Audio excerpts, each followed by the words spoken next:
Hello friends, welcome to UPSC Niti. हम देख रहे हैं हमारा expected MCQ for UPSC prelim 2017 series और ये है इसका पार्ट 24, जिसमें हम कवर करेंगे questions related to government initiative and reports. ठीक है, गवर्नमेंट इनिशिएटिव के बारे में कुछ क्वेश्चंस है और रिपोर्ट जो है इंटरनेशनल रिपोर्ट्स, इसके बारे में कुछ क्वेश्चंस है। तो देख लेते हैं हमारा आज का पहला question. And the first question is which of the following publishes international डेब्ट स्टैटिस्टिक। ठीक है, ये जो रिपोर्ट है इंटरनेशनल डेब्ट स्टैटिस्टिक, ये किसके द्वारा पब्लिश किया जाता है? तो ऑप्शन दिए गए United Nations, IMF, world bank या फिर वर्ल्ड इकोनॉमिक फोरम। ठीक है, तो ये जो पब्लिश किया जाता है इंटरनेशनल डेब्ट स्टैटिस्टिक, ये किसके द्वारा पब्लिश किया जाता है? तो आंसर है हमारा सी, दैट इज वर्ल्ड बैंक। तो देख लेते हैं इसकी रिपोर्ट के बारे में। जी, ये जो इन्फॉर्मेशन है, डाटा, ये हमने वर्ल्ड बैंक की वेबसाइट से ही लिया है, तो हम इस पर रिलाई कर सकते हैं। देख लीजिए, इंटरनेशनल डेब्ट statistic focuses on financial flaws.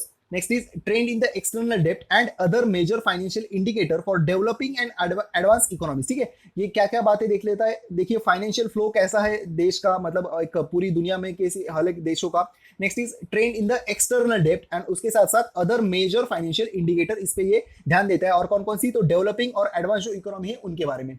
तो नेक्स्ट क्वेश्चन, बाकी जो है ये मतलब कुछ हमारे लिए इंपॉर्टेंट नहीं है, बस इतना याद रखना है कि ये पब्लिश किया जाता है रिपोर्ट वर्ल्ड बैंक द्वारा। नेक्स्ट क्वेश्चन देखते हैं हमारा, question number 2, mission 11 million aims to. ठीक है, ये जो मिशन है ये किसके बारे में ऐसा ये क्वेश्चन है। देखिए, फर्स्ट ऑप्शन क्या है? Provide 11 million children vaccination programme for prevention of rubella. ठीक है, मतलब रूबेला को प्रिवेंट करने के लिए 11 मिलियन जो बच्चे हैं उनको हमें वैक्सीनेशन प्रोवाइड करना है, ऐसा ए स्टेटमेंट है। Next is providing bank accounts for 11 million peoples of India. ठीक है, बैंक अकाउंट जो है हमारे 11 मिलियन लोगों को प्रोवाइड करना है, ऐसा बी स्टेटमेंट है। Next is encourage children to play football. ठीक है, हमारे जो बच्चे हैं उनको फुटबॉल खेलने के लिए एनकरेज करना है, ऐसा सी स्टेटमेंट है। Next is encourage youngsters to be a job creator rather than job seekers. ठीक है, हमारे जो यंगस्टर्स है उन्हें जॉब सीकर्स बनने की बजाय जॉब क्रिएटर बनने के लिए एनकरेज करना है, ऐसा डी स्टेटमेंट है। It is related to mission 11 million, ऐसा डी स्टेटमेंट कहा गया है। ठीक है, तो हमें बताना है इसमें से ये मिशन 11 मिलियन किससे रिलेट करता है। तो देखिए, सबसे पहली बात, मिशन 11 मिलियन जो है ये it is related to sport ministry. ठीक है, तो हमारा ऑप्शन इनमें से एक ही है जो स्पोर्ट मिनिस्ट्री के बारे में, वो है C, that is encourage children to play football. ठीक है,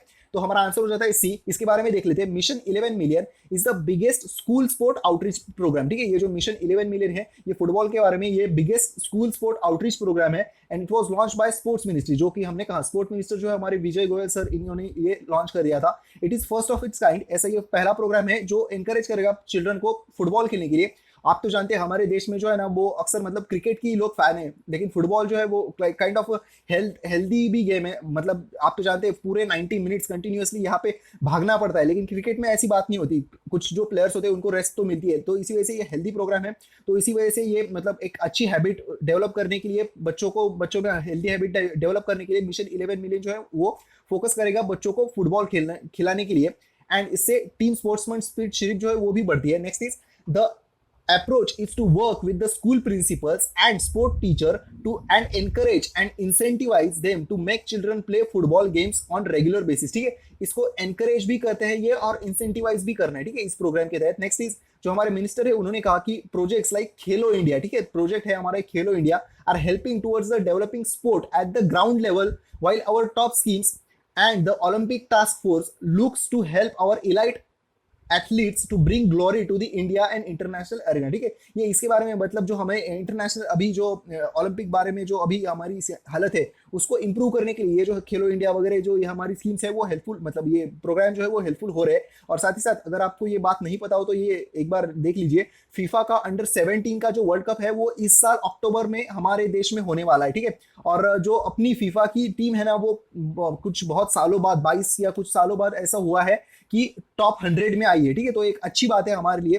तो इसी वजह से ये जो प्रोग्राम है वो भी हमारे लिए इंपॉर्टेंट हो जाता है। तो बाकी क्या है कि फीफा वो वर्ल्ड कप हमने देख लिया, और बाकी जो है इसके बारे में फैक्ट कुछ ऐसी इन्फॉर्मेशन हमने प्रोवाइड किया, आप चाहे तो इसको देख लीजिए। अब हम देखते हैं हमारा next question, that is question number 3। Biotech किसान प्रोग्राम इज लॉन्च बाय। तो ये जो प्रोग्राम है बायोटेक किसान, ये किस मिनिस्ट्री द्वारा लॉन्च कर दिया, ऐसा क्वेश्चन है। तो देखिए ऑप्शन क्या है, ministry of social welfare, next is ministry of rural development, next is ministry of science and technology, last option is ministry of agriculture. ठीक है, तो ये किसान है, हमें लग सकता है कि मिनिस्ट्री ऑफ एग्रीकल्चर है, लेकिन ये जो किसान है ना ये मतलब किसान का फुल फॉर्म है। ठीक है, तो इसका ये जो प्रोग्राम लाया गया है वो है ministry of science and technology द्वारा। हमारा आंसर हो जाता है सी।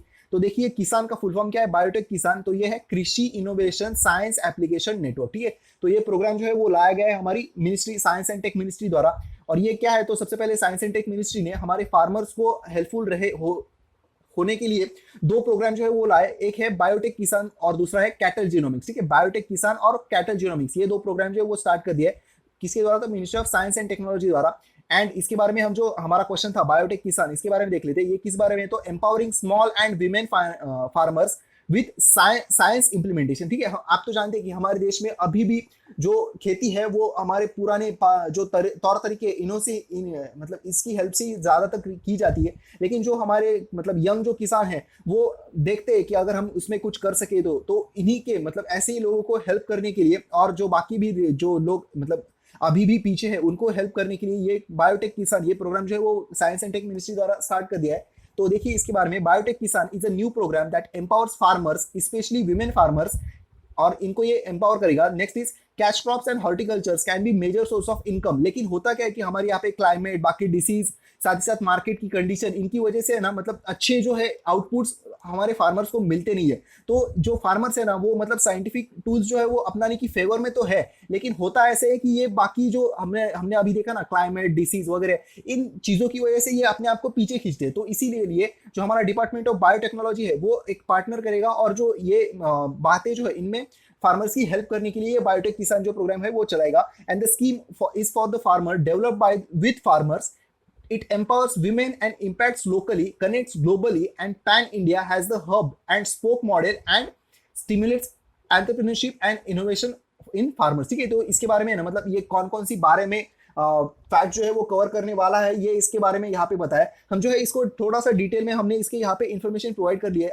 मैं एक बार बस इसके हाईलाइटिंग पॉइंट जो है वो देख लेता हूँ। बायोटेक किसान प्रोग्राम इज फॉर फार्मर्स। ठीक है, मतलब किसानों के लिए बाय फार्मर्स। तो जो किसानों की बेस्ट प्रैक्टिसेस जो है वो मतलब इनकी प्रॉब्लम क्या है ये भी देखेंगे, और जो कोई बेस्ट प्रैक्टिसेस है उनको ये फॉलो करेंगे। Next is empowerment of women, women empowerment के लिए है। साथ ही साथ कनेक्ट ग्लोबली। ठीक है, ग्लोबली कनेक्ट करना है, जो कोई भी अच्छी ट्रेनिंग वर्कशॉप जो है वो यहाँ पे हेल्प करने हैं। साथ ही साथ इम्पैक्ट लोकली, मतलब ग्लोबली इंफॉर्मेशन लेना है और इम्पैक्ट जो है वो हमें लोकली करना है। नेक्स्ट इज अक्रॉस इंडिया, जो हमने कहा कि पैन इंडिया इसका होगा, तो ये अक्रॉस इंडिया है। हब एंड स्पोक मतलब क्या है? In each of these 15 regions a farmer organisation will be the hub connected to different science and tech labs, Krishi Vigyan Kendra and state agriculture university to co-located in region. The hub will reach out to farmers in the region and connect them to scientists and institution। ठीक है, तो ये इससे मतलब science और जो मतलब scientist है और हमारे फार्मर्स है इनको एक जगह लाने के लिए ये एक हब की तरह काम करेगा। Next is farmers as innovators. ठीक है, अपनी जरूरतें क्या है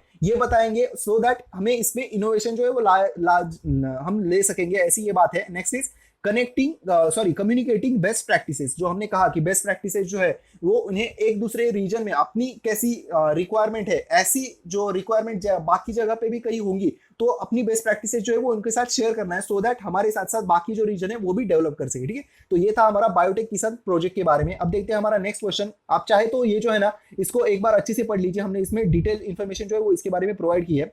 नेक्स्ट देखते हैं हमारा question number 4, ASPIRE aims to. तो ये एस्पायर जो गवर्नमेंट इनिशिएटिव है ये किसके बारे में और इसका एम क्या है, ऐसा ये क्वेश्चन है। देखिए फर्स्ट क्या है, promoting youth and for constructive work for society. ठीक है, यूथ को कंस्ट्रक्टिव कामों के लिए, हमारे यूथ को कंस्ट्रक्टिव कामों के लिए प्रमोट करना है, ऐसा ए स्टेटमेंट है। Next is promoting use of solar power, solar power का यूज जो है वो प्रमोट करना है। Next is promoting higher education among एससीज एंड एसटीज।